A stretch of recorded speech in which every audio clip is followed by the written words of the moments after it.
Hello and welcome back to my channel Amoeba Savant. My name is Nalinne and I am reading book 2 chapter 4 of the brothers Karamazov, and please subscribe, and here we go.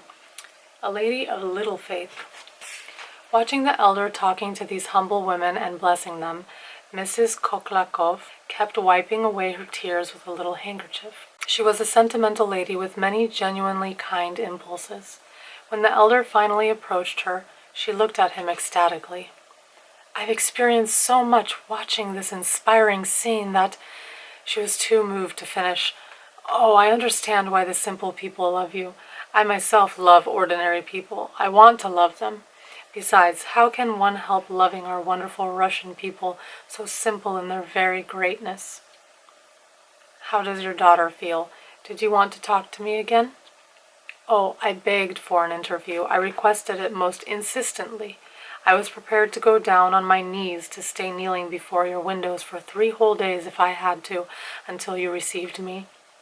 We have come to you, great healer, to express our fervent gratitude. Why, you have cured my Lise, cured her completely. And how? Just by saying a prayer over her last Thursday and laying your hands on her. We are anxious to kiss those hands, to pour out our feelings and our veneration." "What do you mean I healed her? She's still in her wheelchair, isn't she?" "But she's had no fever for the past 2 nights, no fever since Thursday, none at all," the lady rattled on. "Besides, her legs have grown stronger. She felt well when she woke up this morning. She had slept soundly all night, and her cheeks were rosy and her eyes bright.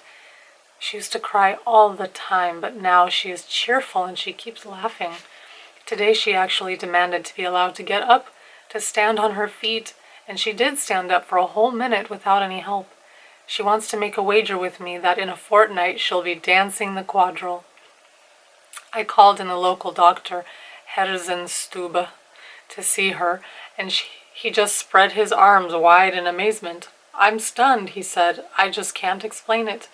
And you expected us not to disturb you, as though we could keep ourselves from flying over here to thank you. Well, Lise, or Lisa, L-I-S-E, come thank the elder.'" Lisa's pretty, laughing face suddenly turned grave. She raised herself as far as she could in her wheelchair and, looking at the elder, clasped her hands as if in prayer. But the next second she lost control of herself and burst out laughing. "It's his fault. He's the one who makes me laugh," she cried, pointing to Alyosha, childishly annoyed at herself for not being able to restrain her laughter. Anyone looking at Alyosha, who was standing 1 step behind the elder, would have noticed that his cheeks turned bright red, his eyes flashed, and he lowered them. Mrs Koklakov turned toward Alyosha and, giving him her elegantly gloved hand, said, "She has a message for you, Alexei." The elder turned suddenly to look attentively at Alyosha, who then walked over to Lise and, smiling awkwardly, gave her his hand. Lise put on a serious face. "Katerina Ivanovna asked me to give you this," she said, handing him a small envelope. "She asks particularly that you come and see her, and she wants you to come soon, without fail, and not to let her down." "She wants me to go and see her? Me? Why?" Alyosha muttered, extremely surprised. His face took on a very worried look. "Oh, it's about your brother Dmitri and all that business that happened recently, you know," Lisa's mother explained casually.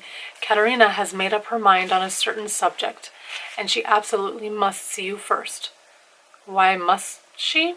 That I don't know, but she insisted it was very urgent and that you should go as soon as possible. And you must go. I would even say it is your duty as a Christian to go." "But I've only seen her once," Alyosha said, still bewildered. "She is such a noble, such an exceptional person, if only because of what she's been through. Just imagine how she has suffered, how much she is suffering now, and how much more suffering she has in store for her. It's most appalling, most appalling." "All right, I'll go and see her," Alyosha decided, holding in his hand the brief note, which contained no explanation, only an urgent request that he come. "It would be so nice, so good of you," Lisa cried out, at once becoming very animated. "I never thought you would. He won't go, I told Mother. He's too busy saving his soul. But you're really wonderful.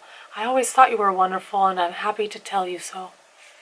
"Lise," her mother said reproachfully, but she could not suppress a smile. Turning to Alyosha, went on, "You seem to have forgotten us completely, Alexei. You refuse to come and visit us, although Lise has told me twice that you're the only person with whom she feels at ease." Alyosha raised his downcast eyes, again turned red, and again grinned rather incongruously. The elder, however, was no longer watching him, but was talking to the visiting monk who had been waiting near Lisa's chair. He was apparently a very lowly monk, a humble origin, a stubborn man with a narrow, rigid set of beliefs, but with genuine faith. He said he had come from the monastery of St. Sylvester in Obdorsk, somewhere in the far north, a poor little monastery that had only 10 monks. The elder blessed him and invited him to come and visit him in his cell whenever he wished. Suddenly the monk pointed at Lise and asked in a solemn and admonishing tone, "How do you presume to accomplish such feats?" He meant her miraculous cure. "Of course, it's still too early to tell. Partial relief is by no means a complete recovery, and it could be due to other causes, but if something has been accomplished, it was not brought about by any power other than God's will. Everything comes from God. Come and see me, Father," the elder added, looking at the monk, "although there are moments when I'm in no state to see people. I'm a sick man and my days are numbered." "Oh no, that cannot be. God will not take you from us. You will be with us for a long time yet," said Mrs. Koklakov exclaimed. "Besides, how can you be sick? You look gay, cheerful, and in good health to me. As a matter of fact, I do feel incomparably better today, but I know very well that it cannot last. I've come to understand my illness unerringly now, and if you think I look cheerful, nothing you could say could give me more pleasure, for human beings were created to be happy, and those who are perfectly happy are entitled to say to themselves, 'I have carried out God's will on this earth.' The righteous, the saints, the holy martyrs, they were all happy people." "Oh, you speak so well, your words are so bold and so noble," Mrs. Koklakov exclaimed ecstatically. "When you say something, you go right to the essence of things, and yet you talk of happiness. Happiness, where is that happiness? Who can say that he is truly happy? And since you have been so kind as to see us once more, I hope you will allow me to tell you something I didn't finish telling you last time. I didn't dare tell you all that has been tormenting me for such a long, long time. I suffer, forgive me, I suffer." She clasped her hands prayerfully, overwhelmed by emotion. "What makes you suffer so?" "I suffer from my lack of faith, from not believing in God." "Oh, no, I wouldn't even dare think of that. But life after death, it is such a puzzle, and no one at all has the answer. Please listen to me, you who can heal, you who know the human soul so well. Of course, I don't dare to presume that you will believe everything I say, but I give you my solemn word that I am not talking lightly now, and that the thought of life beyond the grave worries, terrifies, and torments me, and I don't know to whom to turn. I've never dared to speak of it before, and now I've told you. Oh my God, what will you think of me now?" And she threw up her hands in despair. "Don't worry about my opinion of you," the elder said. "I entirely believe in the sincerity of your anguish." "Oh, thank you, thank you. You see, I close my eyes and I reason like this. People do have faith, but where does it come from? I've heard it said that it all came originally from fear of menacing natural phenomena, and that there's nothing else to it. So I say to myself, what if, after I've been a believer all my life, when I die, it suddenly turns out that after life, there's nothing at all? Nothing but wild grass growing on my grave, as some writer put it. That's horrible, and how can I regain my faith? I must say I only really believed when I was a little girl. I took things for granted then, without questioning. What is there to prove it to me now? This is what I have come here for, to throw myself at your feet and ask you. Why, if I miss this opportunity, I will never find the answer in all my life. So how can I prove it to myself? How can I become convinced? Oh, I am so unhappy.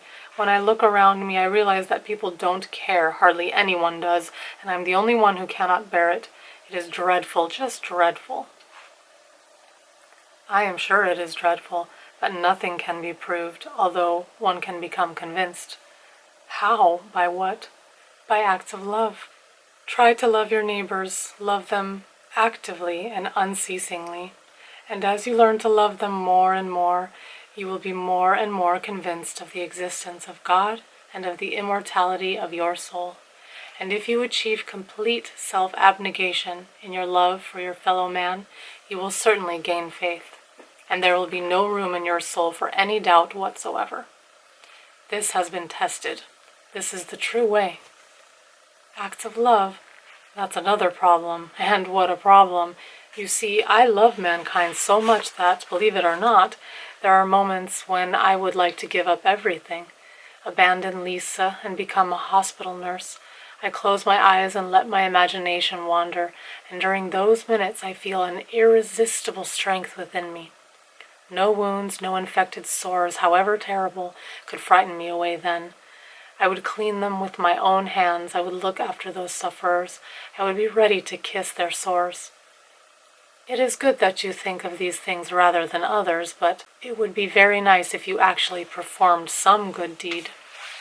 Yes, but how long do you think I could live such a life? Mrs Koklakov said heatedly, an almost hysterical note creeping into her voice. That's the crucial point. Yes, that's the question that torments me most. I close my eyes and I ask myself, how long do you think you could endure that life? What if a patient whose sores you were cleaning insisted of being grateful to you, tormented you with his whims and had no appreciation whatsoever for your services to mankind, talked rudely to you, or even complained about you to your superiors, as people who are in pain so often do?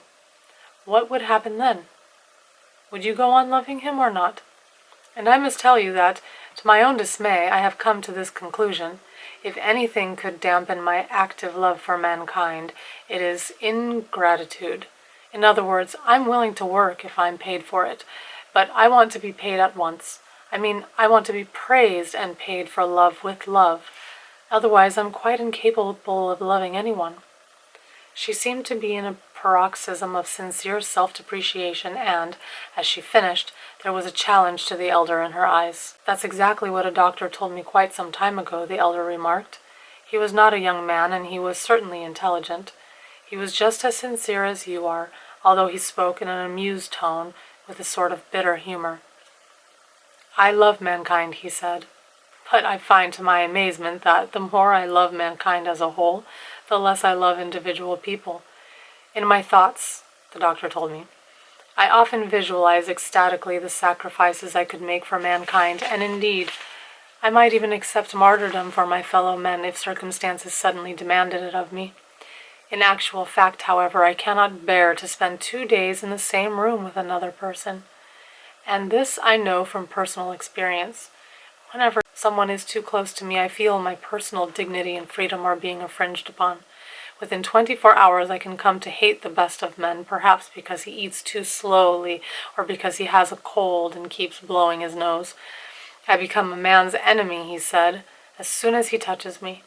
But to make up for it, the more I hate individual people, the more ardent is my general love for mankind. But what's the answer then? What's to be done in such a case? Is it completely hopeless? No, because the very fact that it worries you is enough in itself. Do the best you can, and it will stand you in good stead. As it is, you have done a great deal, for you have come to know yourself deeply and sincerely. However, if you have spoken to me so frankly only to make me praise you for your sincerity, then, of course, you will fail to accomplish true acts of love. All your good intentions will remain mere daydreams, and your whole life will slip by like a shadow. In that case, you will certainly forget all about the future life as well, and in the end you will somehow or other stop worrying altogether. I feel completely crushed. This very second I realize that, just as you say, I was expecting you to praise me for my sincerity when I told you that I would not be able to bear ingratitude. You have brought out what was within me. You saw it, and you have shown it to me. Do you really mean what you say now? If so, after what you have admitted, I am sure that you are sincere and that you have a good heart. Even if it is not given to you to achieve happiness, you must always remember that you are on the right path, and you must try not to stray from it. Above all, avoid lying, especially lying to yourself. Keep watching out for your lies. Watch them every hour, every minute. Also avoid disgust, both for others and for yourself.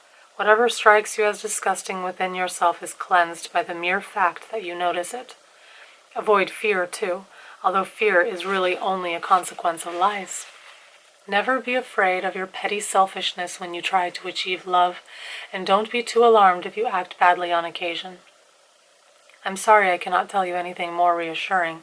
A true act of love, unlike imaginary love, is hard and forbidding. Imaginary love yearns for an immediate, heroic act that is achieved quickly and seen by everyone. People may actually reach a point where they are willing to sacrifice their lives as long as the ordeal doesn't last too long, is quickly over, just like on the stage with the public watching and admiring. A true act of love, on the other hand, requires hard work and patience, and for some, it is a whole way of life. But I predict that at the very moment when you see despairingly that despite all your efforts, you have not only failed to come closer to your goal, but indeed seem even farther from it than ever. At that very moment you will have achieved your goal and will recognize the miraculous power of our Lord, who has always loved you and has secretly guided you all along. And now, please forgive me, I cannot stay with you any longer. Some people are waiting for me. Goodbye. Mrs. Koklakov was weeping. Lise, Lise, won't you bless her? Please bless her, she cried suddenly as if emerging from a trance. She doesn't even deserve to be loved, the elder said jokingly. She's misbehaving. I've been watching her. Why have you been laughing at Alexei all this time? And it was true. Lisa had been doing just this. She had realized ever since she had seen Alyosha on the previous occasion that he seemed embarrassed in her presence and avoided looking at her. She found this very funny and amused herself by trying to catch his eye. Feeling her intense gaze constantly following him, Alyosha felt impelled by some irresistible force and was unable to prevent himself from quickly glancing at her from time to time. And whenever he did so, their eyes met and she smiled triumphantly, right in his face, and Alyosha became even more embarrassed and angry with himself. So finally he turned away from her completely and hid behind the elder's back. After a few minutes, again acting on the same uncontrollable impulse, Alyosha turned to see whether she was still looking at him and saw Lisa leaning over so far that she was almost hanging out of her chair, looking at him from the side and waiting intently for him to glance at her. This time, when she caught his eye, she laughed out loud so that the elder turned to her and said, "You are a bad girl. Why are you trying to embarrass him?" Lisa unexpectedly turned very red. Her eyes flashed, her face became grave, and she spoke heatedly and nervously, as though complaining indignantly about Alyosha. "And why has he forgotten everything? When I was little, he used to carry me around, and we used to play together. You know he taught me to read. And when he was leaving 2 years ago, he told me he'd never forget me, and that we'd always be friends. Always, always, he said. And now he seems to be afraid of me, as though I were going to eat him or something. Why won't he come over and talk to me? Why doesn't he want to come to our house? Is it you who won't allow him to come and visit us? But we know that he goes where he pleases. It wasn't right for me to have to invite him. He should have thought of it himself if he really hadn't forgotten me. But I see that he's too busy saving his soul now. But why do you make him wear that cassock? It's too long, and he'll fall down if he tries to run." And suddenly, unable to restrain herself, she covered her face with both hands and burst into nervous, violent, but muted laughter. The elder listened to her with a smile and then blessed her with great gentleness. As she was about to kiss his hand, she suddenly pressed it against her eyes and began to cry. "Please don't be angry with me," she said. "I'm a fool, and I'm really not worth bothering about. And I think Alyosha is right, quite right, not to come and see a ridiculous person like me." "I'll see to it that he comes to you," the elder said. And that's the end of Chapter 4, Book 2, in The Brothers Karamazov by Fyodor Dostoevsky.